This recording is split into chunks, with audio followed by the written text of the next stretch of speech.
Welcome back. Cincinnati formally installing its 10th Archbishop, Robert Casey, tomorrow. Yes, a big day tomorrow. 2 cardinals, 30 bishops, 250 priests, and about 1,000 guests are going to be filling the cathedral downtown. Casey talked about the ceremony today with our WLWT News 5's John London. He has more tonight. Hi, John. Yeah, Cherie, he's got that Irish twinkle. He speaks fluent Spanish and says he is all about finding common ground, and that to him, it's not just a platitude. As a high school student, that I felt this call. Son of an Irish meat cutter and a Michigan nurse. I did not grow up with the idea of being a priest. It wasn't until I was 16, 17 years old. Cincinnati's incoming Archbishop shared personal reflections with us this morning on the eve of his installation here at St. Peter and Chains Cathedral. Bishop Robert Casey spoke about his supportive parents and family. His father died 3 months ago. I came across a letter that I wrote to them in October of 1984, so my senior year of high school.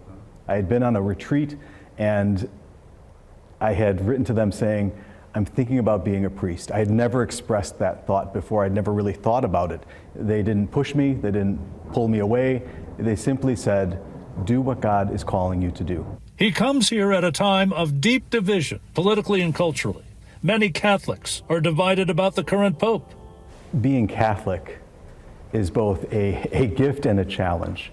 Catholic is a word that means universal. Casey points to the shared experience of communion at Mass as an indication of the type of archbishop he intends to be.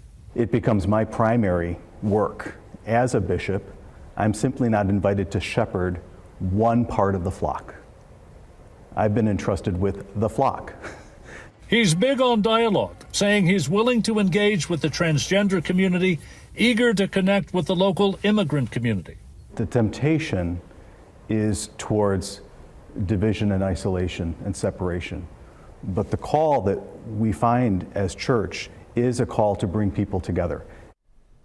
Casey sounded like a rock musician when I asked for a very succinct summary of his installation message tomorrow. He said, keep the faith. John London, WLWT News 5. He seems so likable.